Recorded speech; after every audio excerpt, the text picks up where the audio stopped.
चलिए ध्यान दे, आज हम जानेंगे बीटीबीसी बुक के प्रश्नावली 1.1 का ये 1 का 3 सवाल जो है। इसमें आपको निम्नलिखित संख्याओं का एचसीएफ ज्ञात करने के लिए यूक्लिड विभाजन एल्गोरिथ्म का प्रयोग कीजिए। पहला सवाल है आपको 135 और 225 से, और यहाँ देखिए दूसरा सवाल है आपका 196 और 38 220, और तीसरा सवाल है आपको 867 और 255। तो चलिए बारीकी रूप से हम हल करेंगे सवाल को। जैसे यूक्लिड विभाजन एल्गोरिथ्म का कहना है भाज्य बराबर भाजक गुना भागफल प्लस शेष। ध्यान दे, भाज्य बराबर भाजक गुना भागफल प्लस शेष।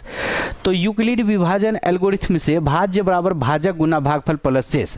तो यहाँ पर देख लीजिए, एक नंबर में हो जाएगा आपको a बराबर आपको 225 और b बराबर हो जाएगा आपको 135। चलिए अब इसमें करना है क्या कि 225 में 135 से भाग देना है। ध्यान दें, 135 से 225 में भाग देना है, एक बार में लगेगा तो हो जाएगा 135। यहाँ ये 0, उसके बाद 9 3 12, यहाँ ये कट गया।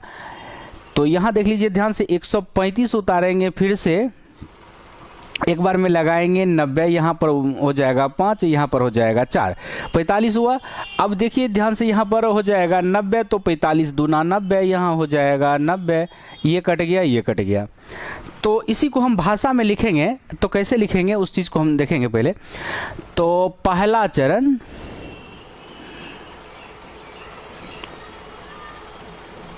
एक बार लिख देंगे यूक्लिड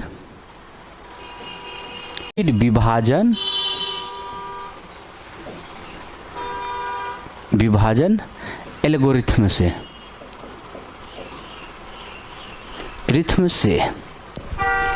चलिए ध्यान दे, भाज्य बराबर भाजक गुना भागफल प्लस शेष।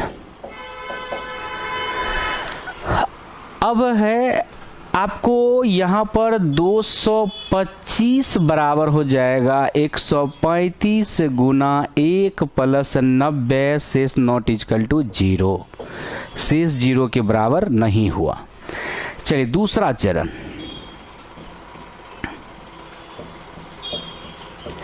दूसरा चरण में हो जाएगा आपको यहाँ पर 135 बराबर वही 90 गुना 1 प्लस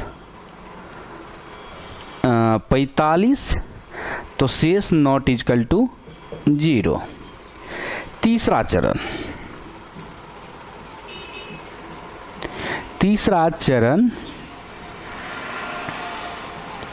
तो हो जाएगा आपको यहाँ पर 90 बराबर 45 गुना 2 प्लस 0 शेष इक्वल टू 0। एचसीएफ हो जाएगा 45। अब ध्यान दे, एचसीएफ इसलिए 45 हो गया कि 45 से ही कटा है, 45 दूना 90 दो बार में कट गया, तो यहाँ हो जाएगा आपको एचसीएफ 45। तो पहला सवाल जो है इस क्रम में है 135 से भाग 225 में देना है। तो यूक्लिड विभाजन एल्गोरिथ्म से भाज्य बराबर भाजक गुना भागफल प्लस शेष, यानी कि a बराबर बी क्यू प्लस आर। चलिए a बराबर आपको 225 और b बराबर हो जाएगा 135 से 135 से 225 में भाग देना है। तो एक बार में लगाएंगे 135 होगा, उनके बाद यहाँ पर 0, उनके बाद यहाँ पर 9, 90 हो गया, फिर 135 उतारेंगे, 90 से लगाएंगे 90 का 90, तो क्या हो जाएगा 135 में से 90 घटाएंगे तो 45 बचेगा। तो फिर यहाँ 90 उतारेंगे, अब 45 दूना 90 दो बार में कट गया। तो इसी को भाषा में हम लिख दिए हैं, पहला चरण यूक्लिड विभाजन एल्गोरिथ्म से भाज्य बराबर भाजक गुना भागफल प्लस शेष। तो चलिए 225 बराबर 135 गुना 1 प्लस 90 शेष नॉट इक्वल टू 0, यानी कि शेष पहला नंबर में देखिए यहाँ पर ध्यान दे, एक बार जो हम एक भागफल लगाए हैं तो 135 जो हुआ, उनके बाद शेष 90 हो रहा है, शेष 0 के बराबर नहीं हो रहा है, इसीलिए नॉट इक्वल टू हम 0 दिए। जहां पर शेष 0 हो जाएगा तो वहां पर इक्वल टू हम 0 देंगे। तो चलिए दूसरा चरण हो जाएगा आपको, दूसरा चरण। तो यहाँ देख लीजिए 135। अब देखिए किस में भाग दे रहे हैं, 135 में 90 से भाग दे रहे हैं, तो 135 बराबर 90 गुना 1 प्लस 45। यहाँ भी शेष 0 के बराबर नहीं हो रहा है, शेष 45 बच रहा है। तो चलिए ध्यान दें, यहाँ पर 135 बराबर 90 गुना 1 प्लस 45, शेष नॉट इक्वल टू 0। चलिए तीसरा चरण हो जाएगा 90 बराबर 45 गुना 2 प्लस 0। यहाँ पर देख लीजिए ध्यान से कि 45 दूना 90 दो बार में कट जा रहा है पूरा का पूरा, यहाँ पर शेष 0 हो जा रहा है। तो इसलिए लिखेंगे यहाँ पर 90 बराबर 45 गुना 2 प्लस 0 शेष इक्वल टू 0, शेष 0 के बराबर हो रहा है। तो एचसीएफ इसका 45 हो गया। चलिए यही था आपका पहला सवाल। अब देखेंगे हम दूसरा सवाल को। चलिए दूसरा सवाल है आपको ए बराबर हो जाएगा 38,220, बी बराबर हो जाएगा आपको 196। 196 से आप भाग देना है आपको 38,220 में। तो 196 से भाग देंगे 38,220 में, तो कितना बार में लगेगा, एक बार में लगेगा, तो हो जाएगा इतना 6 6 12, यहाँ बचा 7, 17 17 में से 9 जाएगा 9 8 17, यहाँ बचेगा 1, यहाँ बचा ये 2 उतर गया। तो यहाँ पर देखिए 5 बार में लगाएं, सॉरी 9 बार में लगाएंगे तो क्या हो जाएगा, 9 बार में 9 पर 9 छा के 54 के 4 हाथ बचा 5, 9 में 81 5 86 के 6 हाथ बचा 8, 8 9 1 9 8 17, 9 8 17। तो चलिए ध्यान दें, यहाँ पर हो जाएगा 8 4 12 8, यहाँ पर बचा 15 15 से 9 6 15, यहाँ पर ये कट गया, ये कट गया 98, यहाँ पर ये 0 बचा हुआ, 0 उतार दिए। यहाँ पर 5 बार में लगाएंगे तो क्या हो जाएगा, 6 5 30 के 0, 9 5 45 3 48 का 8 बचा 4, 4 5 1 5 4 9। चलिए ये कट गया, ये कट गया, ये कट गया। अब देखिए हमारा शेष 0 के बराबर हो गया। तो इसी चीज को हम लिखेंगे पहला चरण यूक्लिड विभाजन एल्गोरिथम से। पहला चरण यूक्लिड विभाजन एल्गोरिथम से भाज्य बराबर भाज्य गुना भागफल प्लस शेष। तो यानी कि हो जाएगा आपको 38,220 बराबर हो जाएगा 196 गुना 195 प्लस 0, शेष एक ही बार में 0 हो गया। तो यहाँ पर वही लिखेंगे 196 गुना 195 प्लस 0, तो शेष इक्वल टू 0। तो यहाँ पर शेष 0 के बराबर हो जा रहा है, तो इसीलिए लिख देंगे एचसीएफ बराबर 196। यही इसका आंसर हो गया। चलिए कोई दिक्कत। हाँ, अब तीसरा सवाल है आपका, इसी में तीसरा सवाल है आपको 867 है नहीं कि 225। ए बराबर हो जाएगा 867 और बी बराबर हो जाएगा आपको 255। तो क्या होगा, 255 से भागा देना है आपको 867 में।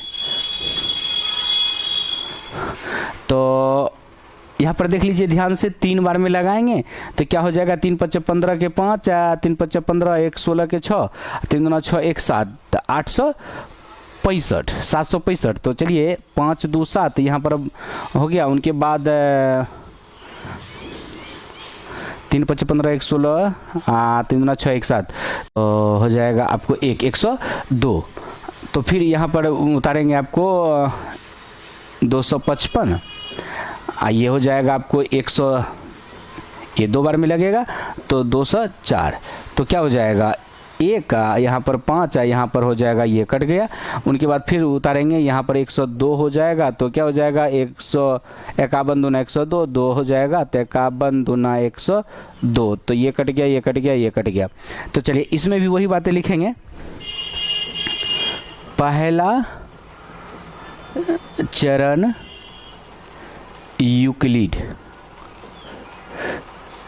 यूक्लिड विभाजन एल्गोरिथम से,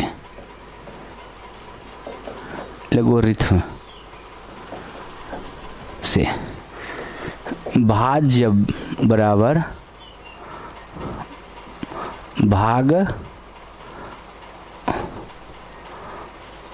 भागफल प्लस शेष। है देखो, भाज्य बराबर भाजक गुना भाग फल प्लस शेष। तो यहाँ हो जाएगा आपको 867 बराबर 255 गुना 3 प्लस 102। शेष नॉट इजकल टू जीरो, शेष नॉट इजकल टू जीरो, शेष जीरो के बराबर नहीं हुआ। उनके बाद दूसरा चरण में हो जाएगा आपको कितना के बराबर, 255 बराबर हो जाएगा 102 गुना 2 अब प्लस 51। शेष नॉट इजकल टू जीरो, यहाँ भी शेष जीरो के बराबर नहीं हुआ। यही हो गया शेष नॉट इजकल टू जीरो। तीसरा चरण में हो जाएगा आपको 102 बराबर 51 गुना 2 प्लस 0। यहाँ लिखेंगे शेष इजकल टू जीरो, यहाँ पर शेष जीरो के बराबर हो गया। तो अब लिख देंगे HCF यानी कि हाईएस्ट कॉमन फैक्टर जो इसका निकलेगा वो हो जाएगा आपको 51, यानी कि इसका जो HCF निकलेगा वो हो जाएगा आपको 51। तो यही आपका पहला सवाल पहले बताए दिए ही थे, दूसरा तीसरा सवाल हो ही गया। तो इसी तरह से हम यदि सवाल को बनाते हैं एग्जाम में तो किसी भी प्रकार से कोई तकलीफ नहीं होगी और जो भी इस पर मार्क्स निर्धारित किया जाएगा वो आपको सही रूप से मार्क मिलेगा। यही है एक सही तरीका बनाने का जो आप बना सकते हैं। या इस भाग को उठा करके एक कोना में कर लीजिए, उनके बाद इस भाषा को एक साइड में इधर से लिख दीजिए सुसंगठित ढंग से, ताकि सही तरीका से मार्क मिले। चलिए 2 नंबर में सवाल है कि दर्शाइए कि कोई धनात्मक विषम पूर्णांक 6q1, 6q प्लस 1 या 6q प्लस 3 या 6q प्लस 5 के रूप का हो सकता है जहां q कोई पूर्णांक है। दर्शाइए कि कोई धनात्मक विषम पूर्णांक 6q या 6q प्लस 1 या 6q प्लस 3 के रूप का या 6q प्लस 5 के रूप का हो सकता है जबकि q कोई पूर्णांक है। तो ध्यान दे, यहाँ पर जो r का मान लेना है वो विषम संख्या के रूप में लेना है। जैसे मान लीजिए 1, 3, 5 ऐसे लेना है, 1, 3, 5 लेना है। तो लिखेंगे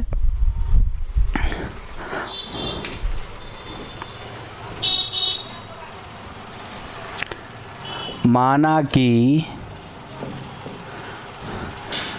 x कोई धनात्मक विषम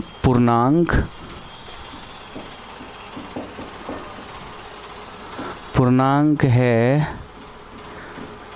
जिसे 6 से भाग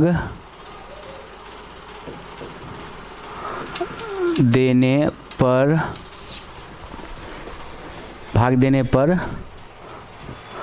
भाग फल q तथा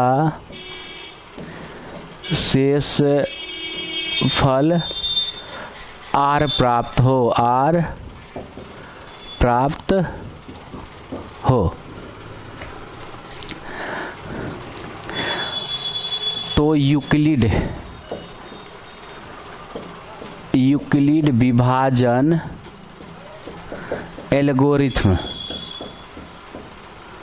एल्गोरिथम से भाज्य बराबर भाजक गुना भाग फल प्लस शेष, तो हो जाएगा x equal to 6q plus r। ये क्वेश्चन फर्स्ट कर लेंगे इसको। जैसे देखिए जहां r का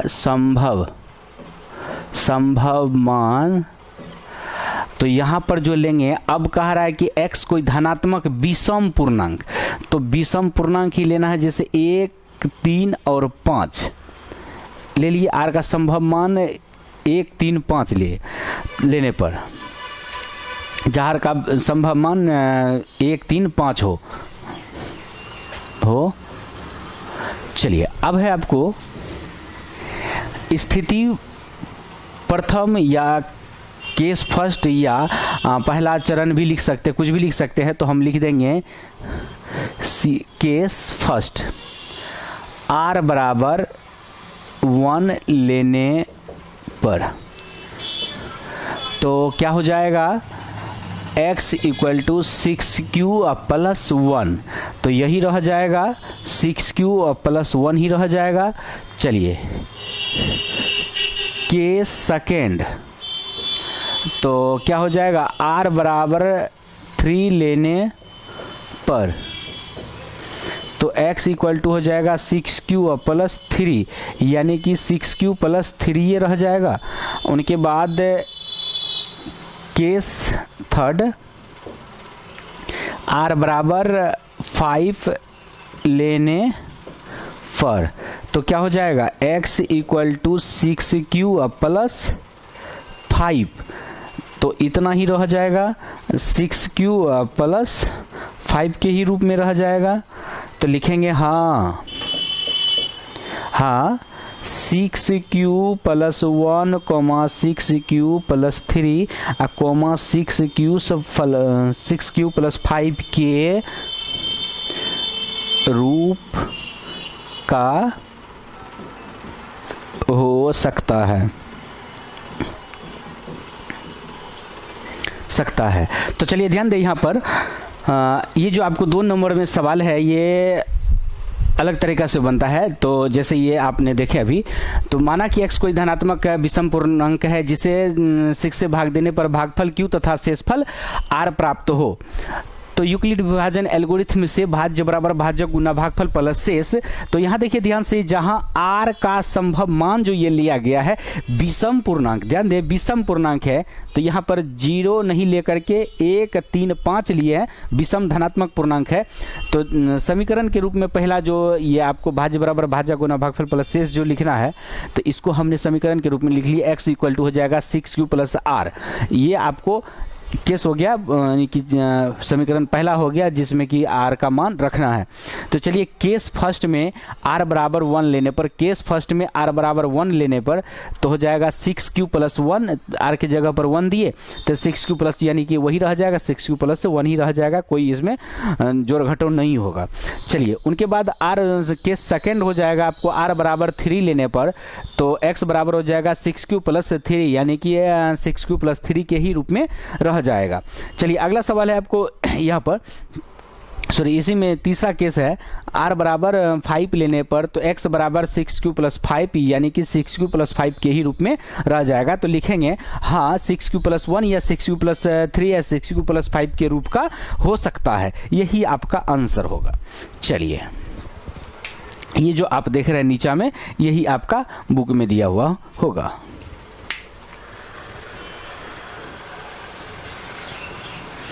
अगला सवाल है आपका जो तीसरा नंबर सवाल है,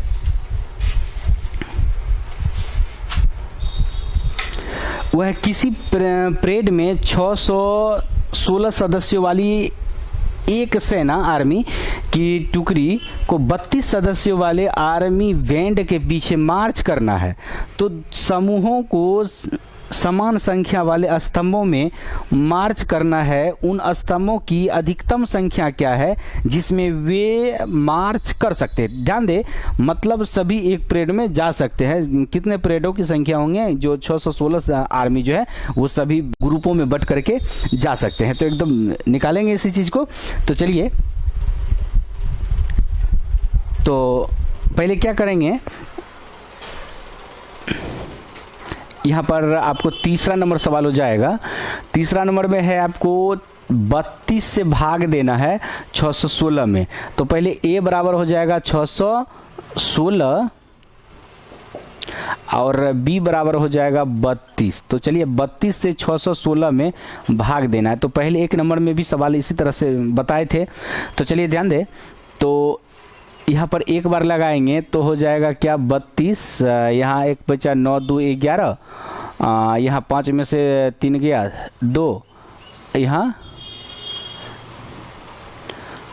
6, क्या हो जाएगा 9 दूना 18 का 8 बचा 1, 9 3 27, 27 1 28, 8 8 16 8, यहाँ ये कट गया, ये कट गया, तो क्या हो जाएगा, फिर इसमें भाग दे देंगे 32 से, 32 में तो हो जाएगा 8 चौके 32, 4 बार में कट गया, तो ये कट गया, ये कट गया, तो यहाँ पर SCF जो निकल जाएगा इनका आपको वो हो जाएगा 8। तो लिखेंगे 8 स्तंभों में सभी आर्मी मार्च कर सकते हैं। यही हो जाएगा आपका, 8 स्तंभों में सभी आर्मी मार्च कर सकते हैं।